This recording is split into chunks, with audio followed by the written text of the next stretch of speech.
प्यारे साथियों नमस्कार, कैसे हो आप सभी लोग। मैं उम्मीद करूंगा आप सभी मस्त होंगे, शानदार होंगे। तो प्यारे साथियों, आज हम सीखने वाले हैं एक्सरसाइज 7.2 का क्वेश्चन नंबर 9 एंड 10। आज ये चैप्टर 7 समाप्त हो जाएगा, ठीक है।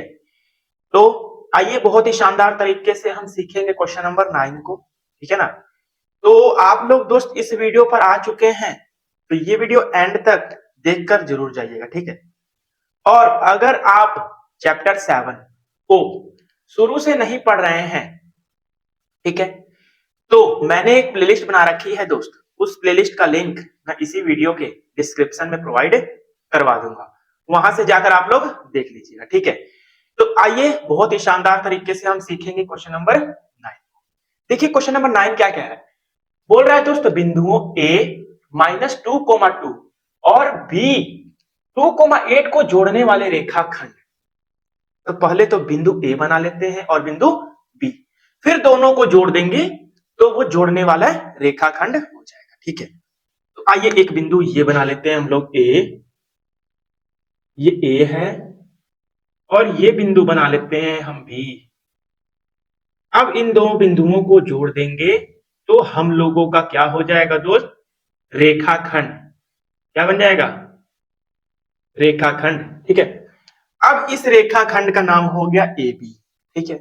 बोल रहा है ना बिंदुओं A और बिंदुओं B को जोड़ने वाले रेखाखंड, यही जोड़ने वाला रेखाखंड है AB, इसका नाम हो गया दोस्त AB, ठीक है। AB को 4 बराबर भागों में, मतलब ये जो AB है इसको 4 बराबर बराबर भागों में विभाजित करने वाले बिंदुओं के निर्देशांक ज्ञात कीजिए। यानी ये रेखाखंड AB को हमें 4 बराबर भागों में विभाजित करना है और उनके निर्देशांक ज्ञात करने हैं, ठीक है। वो भी बराबर बराबर। मान लीजिए एक ये बिंदु है, एक ये है दोस्त, और एक ये है। हो गए 4 बराबर बराबर हिस्से, देखिए हो गए ना, छोटे छोटे बनाया मैंने, ठीक है ना। तो इसका नाम दे रहा हूं मैं P, इसका Q दे रहा हूं, इसका R दे रहा हूं, ठीक है। समझ आई बात। और इनके बीच की दूरी यानी AP एक है और PQ भी एक है, QR भी एक ही है और R भी एक ही है, बराबर बराबर हिस्से हैं, ठीक है। तो हम लोगों ने रेखाखंड AB को 4 बराबर भागों में विभाजित कर दिया। अब हमें निर्देशांक किसके किसके दे रखे हैं और किसके ज्ञात करने हैं, आइए ज्ञात करें, ठीक है। तो देखिए हमें बिंदु A के निर्देशांक दे रखे हैं -2,2, ठीक है, और बिंदु B के 2,8 दे रखा है।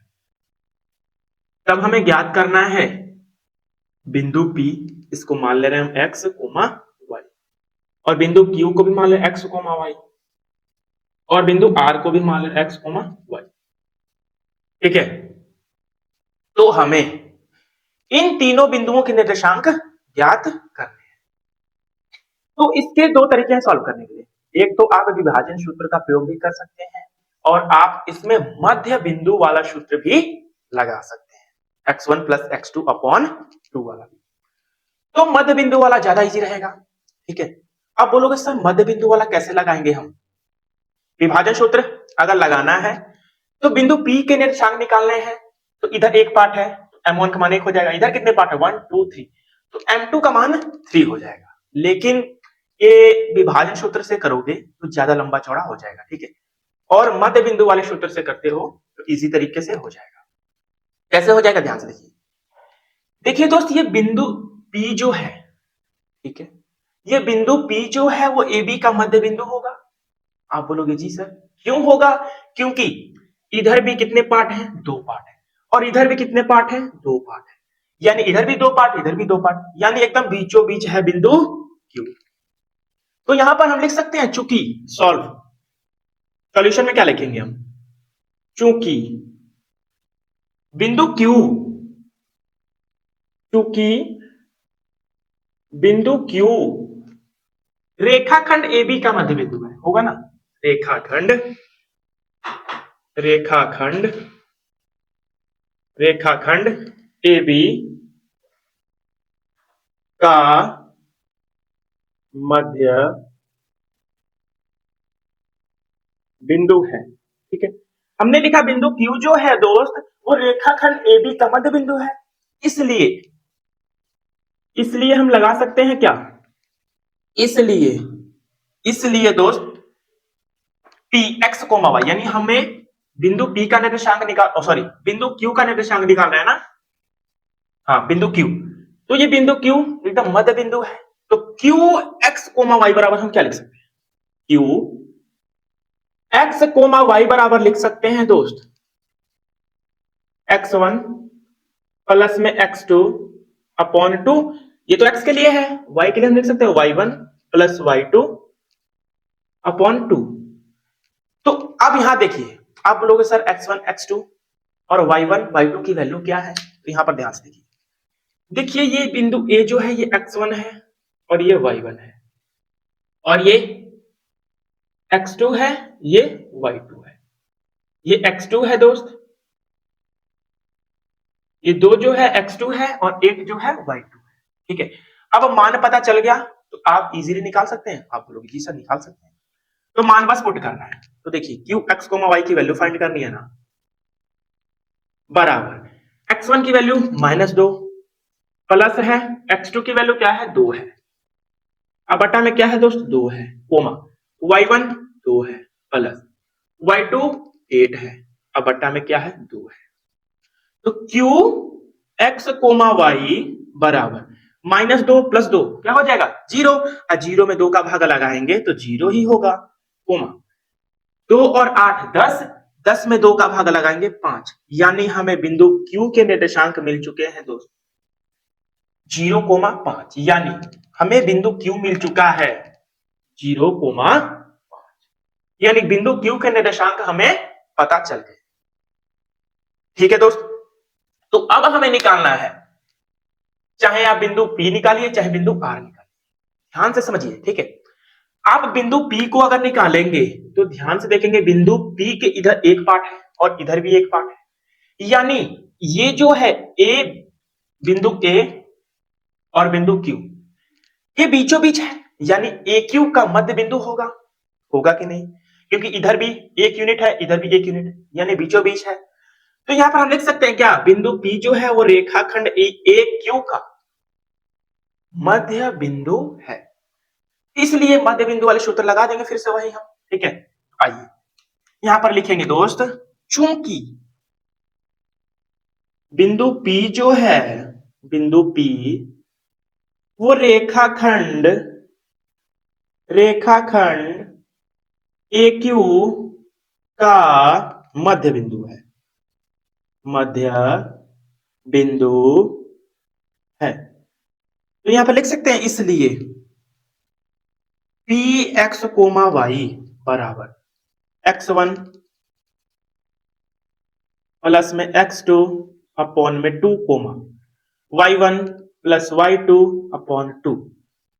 अब बताओ यहां पर x1 y1 x2 y2 की वैल्यू क्या होगी, तो ध्यान से देखिए, ये तो x1 y1 हमें पता ही है, हमने क्या लिया है दोस्त ए क्यू ना, और क्यू के निर्देशांक ये रहे 0,5 हमें मालूम हो गया है, ये हो जाएगा x2 और ये हो जाएगा y2, ठीक है। x1 x2 y1 y2 की वैल्यू पता हो गई, हमें आसानी से निकाल सकते हैं बिंदु P के निर्देशांक, ठीक है। तो x1 P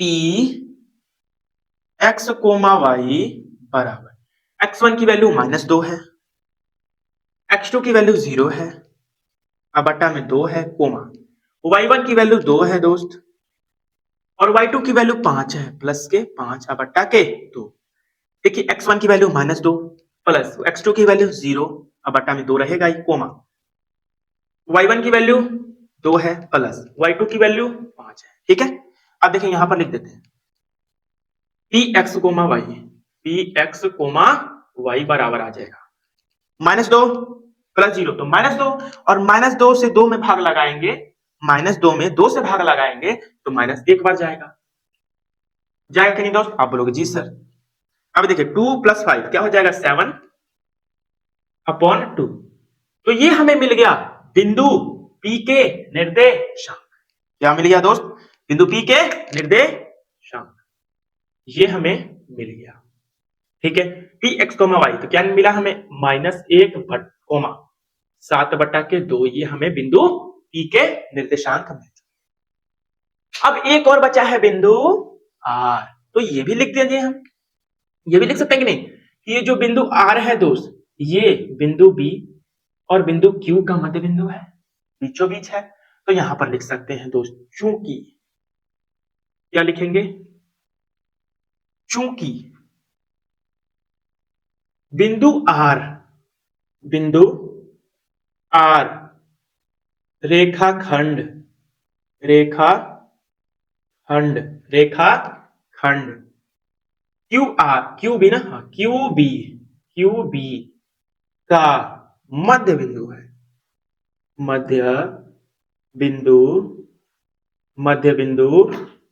है, मध्य बिंदु है। तो इसलिए हम लिख सकते हैं दोस्त RX, Y बराबर x1 plus x2 upon 2, y1 plus y2 upon 2 लिख सकते हैं। आप बोलोगे जी सर बिल्कुल लिख सकते हैं आप। अब देखिए यहाँ पर x1, y1, x2, y2 की वैल्यू क्या होगी, ध्यान से देखिए दोस्त, हम पहले q लिए हैं ना, तो ये हो जाएगा x1, y1, q के निर्देशांक ये हो जाएगा x1, ये हो जाएगा y1, और ये हो जाएगा दोस्त x2, सही तो लिखे थे यार, x2, y2, ठीक है। इतना बात क्लियर है क्या? आप बोलोगे जी सर बिल्कुल क्लियर है। अब ध्यान से देखिए, r x, y बराबर x1 की वैल्यू 0 है, प्लस में x2 की वैल्यू 2 है, अब बट्टा में क्या है सर 2, y1 की वैल्यू है 5 है, अब प्लस y2 की वैल्यू क्या है 8 है, अपॉन 2, ठीक है। क्या इतनी बात क्लियर है? एक बार और ध्यान से देखेंगे कि qx, y था ना, इसके निर्देशांक हमें पता है x1, y1, x2, y2, ठीक है। x1 की वैल्यू 0 प्लस x2 की वैल्यू 2, ठीक है, बट्टा में 2, y1 की वैल्यू 5 है, प्लस y2 की वैल्यू 8 है, ठीक है ना। तो RX, Y बराबर 0, 2, 2 होता है, 2 में 2 से भाग लगाएंगे तो 1 बच जाएगा, 5 और 8 13, अब बटा में क्या है सर 2 है। तो हमें तीनों बिंदु मिल चुके हैं, तीनों बिंदुओं के निर्देशांक मिल चुके हैं। तो बस हमें यही तो फाइंड करना था। बताइए, आप बोलोगे जी सर हमें यही फाइंड करना था, कहीं कोई दिक्कत तो नहीं हुई मेरे भाई? ध्यान से देखिए, बताइए, ये जो बिंदु R है वो रेखाखंड QB का मध्य बिंदु है, तो हमें RX, Y निकालना है, बराबर क्या हो जाएगा x1 plus x2 upon 2, y1 plus y2 upon 2। x1 0 था हमने लिखा, ठीक है, सब तो निकल गया यार, क्या देखना, इधर भी देख लेंगे। तो बिंदु P निकालना था ना, क्या निकालना था, बिंदु बिंदु इधर बिंदु P, ये Q का मध्य बिंदु था, तो Px, y बराबर क्या आ गया हमारा x1 माइनस 2 प्लस x2, कहां गया भाई, x2 कहां गया, अच्छा इधर था ना, 0 था, ठीक है, बटा में 2 हो जाएगा, y1 2 था प्लस y2 हम लोग के पास 5 था, ठीक तो है यार, इसमें क्या दिक्कत है। तो क्वेश्चन नंबर 9 भी होता है क्लियर। अब चलेंगे दोस्त हम क्वेश्चन नंबर 10 पर, आप लोग को स्क्रीनशॉट लेना है तो ले सकते हैं, ठीक है। फिर उसके बाद क्वेश्चन नंबर 10 पर हम चलेंगे। तो उम्मीद करता हूं आप लोगों ने स्क्रीनशॉट ले लिया होगा। क्वेश्चन में कहीं दिक्कत होगी आप लोग कमेंट जरूर कीजिएगा, ठीक है। दिक्कत होगी तो दोस्त कमेंट जरूर कीजिएगा, वैसे दिक्कत तो नहीं आनी चाहिए, ठीक है। आइए अब हम निकालेंगे दोस्त, क्या पता है, क्वेश्चन नंबर 10 का आंसर निकालेंगे, और क्या निकालेंगे, क्वेश्चन नंबर 10 बहुत ही शानदार क्वेश्चन है, क्वेश्चन नंबर 10 ध्यान से समझिएगा, ठीक है। बोल रहा एक समचतुर्भुज का क्षेत्रफल ज्ञात कीजिए, क्वेश्चन नंबर 10 है, एक समचतुर्भुज का क्षेत्रफल ज्ञात कीजिए। तो पहले क्वेश्चन नंबर 10 लिखते हैं यहां पर, और एक समचतुर्भुज बना लेते हैं। ये मान लो हम लोगों ने समचतुर्भुज बनाया ए बी सी डी, ठीक है। आगे बोल रहा है जिसके शीर्ष इसी क्रम में 3,0, तो बिंदु ए के निर्देशांक 3,0 मान लो, ठीक है, और बी 4,5, 4,5, और बिंदु सी क्या है, 1,4, और बिंदु डी -2, -के 1। तो ये बिंदु डी के निर्देशांक मिल चुके हैं। बोल रहा है एक समचतुर्भुज का क्षेत्रफल ज्ञात कीजिए जिसके शीर्ष इसी क्रम में 3,0, 4,5, -1,4 और -2, -1 है। तो संकेत भी तो दे रखा है, संकेत दे रखा है समचतुर्भुज का क्षेत्रफल बराबर 1/2 गुना उसके विकर्णों का गुणनफल, उसके विकर्णों का गुणनफल।